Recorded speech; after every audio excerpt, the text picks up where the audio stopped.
Bonjour, c'est encore Marie Fournier. On va continuer ensemble notre travail sur le français hors de France, commencé dans la première vidéo, et toujours dans le cadre du projet A Language is not just words. Donc dans cette deuxième vidéo, on va d'abord travailler sur un point de langue afin de bien comprendre comment reconnaître le genre des noms de pays en français et bien savoir quelles prépositions utiliser avec les continents, les pays et les villes. Et puis ensuite, on s'intéressera à la variété des Français dans le monde avec deux exemples, le français québécois et le français haïtien. Donc, je vous suggère de mettre la vidéo sur pause pendant quelques minutes pour essayer de répondre à ces deux questions avant de passer à la diapositive suivante. Donc, est-ce que vous savez reconnaître le genre des noms de pays en français? Et est-ce que vous savez quelles prépositions on doit utiliser avec les pays, les continents et les villes en français? Alors, si on regarde ensemble, le genre des continents, c'est facile parce que tous les continents sont féminins. On ne le voit pas parce qu'ils commencent tous avec une voyelle, donc on doit mettre L', mais ils sont tous féminins. L'Afrique, l'Amérique du Nord ou du Sud, l'Antarctique et l'Asie, l'Europe et l'Océanie. Et la conséquence, c'est que la préposition qu'on doit utiliser, c'est en. Alors faites bien attention à la prononciation parce que on doit faire la liaison avec le nom du continent. En Afrique, en Amérique, en Antarctique, en Asie, en Europe, en Océanie. Ça, c'est très important aussi. Pour les noms de pays ou d'îles, en fait, il va falloir savoir si on parle d'un pays dont le nom est féminin ou masculin. Alors, la règle de base, c'est que si le nom se termine avec un E, il est féminin. S'il ne se termine pas avec un E, il est masculin. Il y a quelques exceptions, évidemment, le Mexique, le Mozambique, mais c'est la règle de base et elle marche quasiment tout le temps. Donc, France, Tunisie, Guadeloupe, ça se termine avec un E, c'est la. Maroc, Québec, ça se termine pas avec un E, c'est le. Le Maroc, le Québec. Alors, il faut faire attention à un certain nombre de choses. La première, c'est que quand le nom de pays ou d'île commence avec un H ou avec une voyelle, on va utiliser l'article L', non pas le le ou le la, on perd la marque du masculin ou féminin, et donc ça va donner l'Iran ou l'Islande pour les pays masculins ou féminins. La deuxième chose, c'est qu'il y a un certain nombre de noms de pays ou bien d'îles qui sont pluriels. Donc là, il faut mettre les.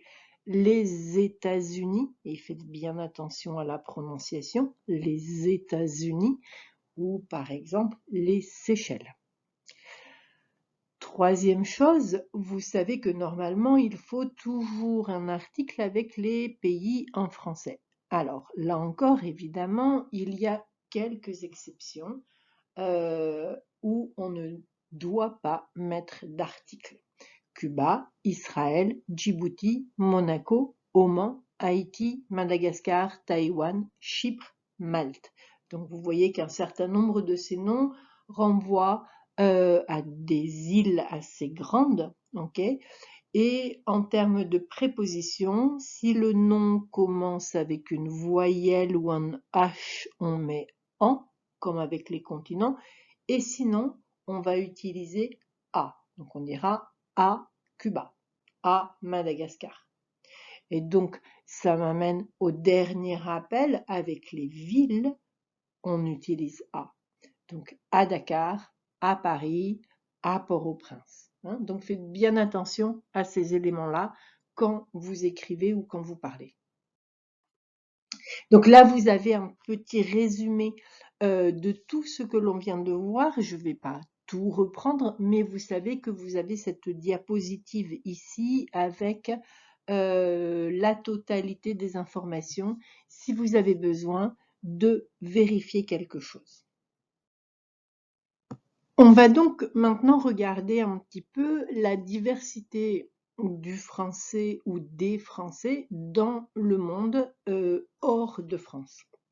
Donc, comme on a vu dans la première vidéo, le français est parlé dans vraiment une grande diversité de pays dans le monde, dans une grande diversité de contextes, et donc renvoie à des réalités quotidiennes très différentes.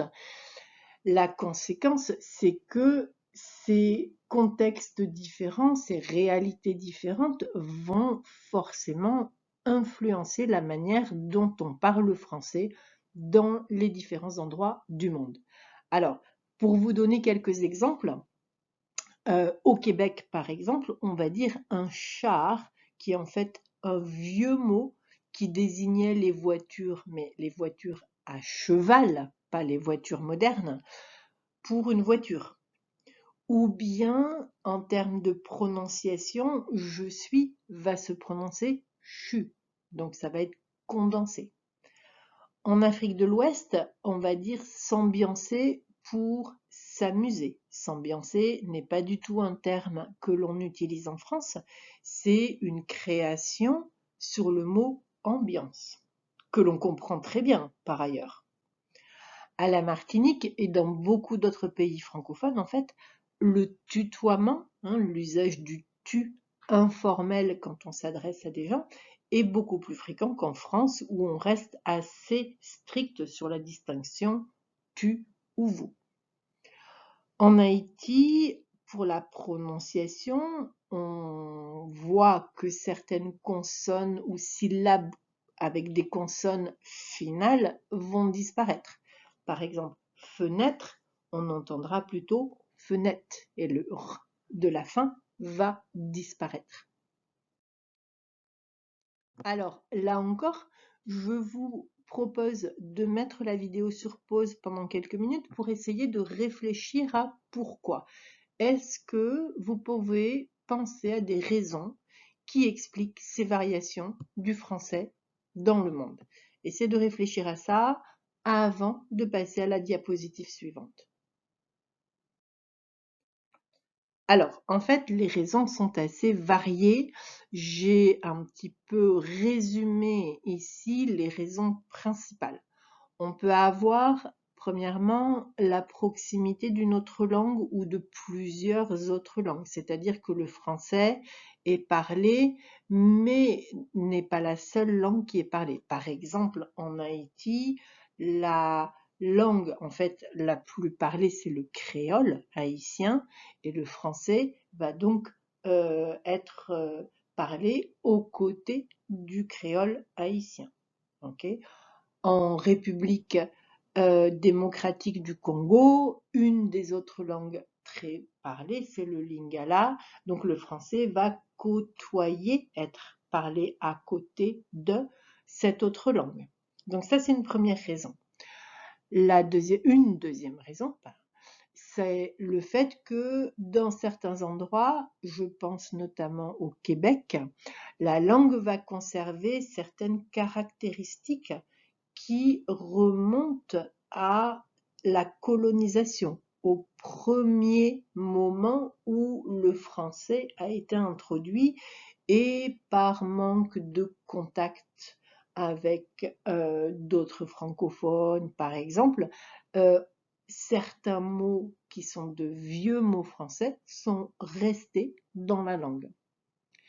Une troisième raison, c'est que comme on parle français dans des endroits très différents dans le monde, forcément les codes culturels vont être différents.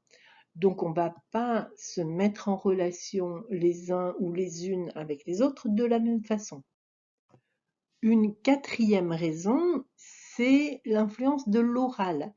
Parfois, le français est une langue qui est beaucoup plus pratiquée à l'oral qu'à l'écrit.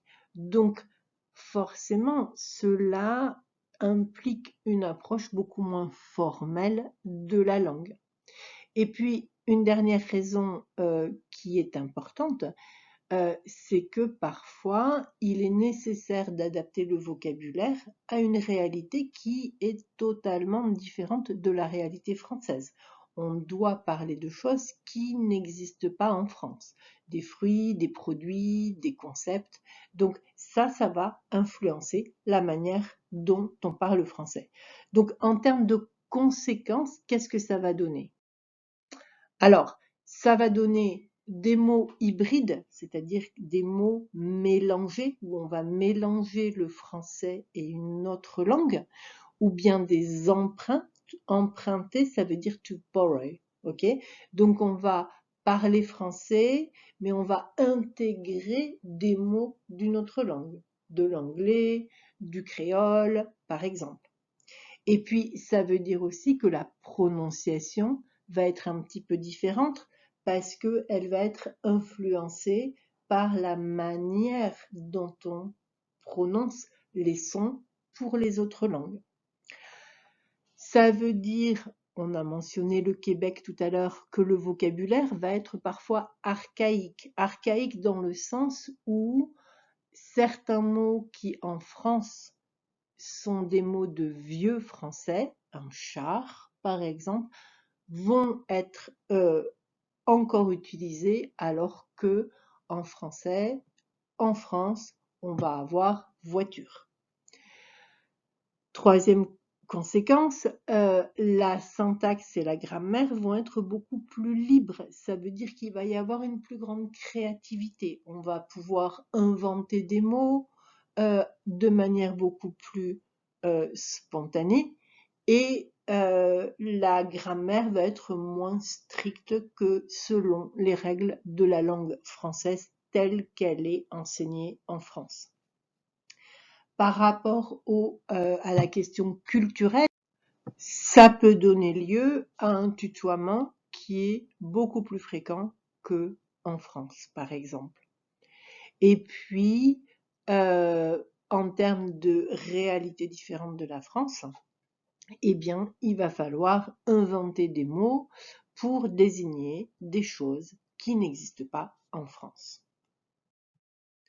Donc, si on regarde quelques exemples un petit peu plus concrets, si on s'intéresse par exemple au français québécois. Donc on a déjà mentionné dans le vocabulaire le fait que le québécois va avoir gardé des vieux mots français. Un autre exemple serait barrer la porte pour fermer la porte à clé. Mais au Québec, étant donné que l'anglais est quand même très présent, on va trouver des anglicismes très fréquents également. On va dire une joke pour une blague, par exemple.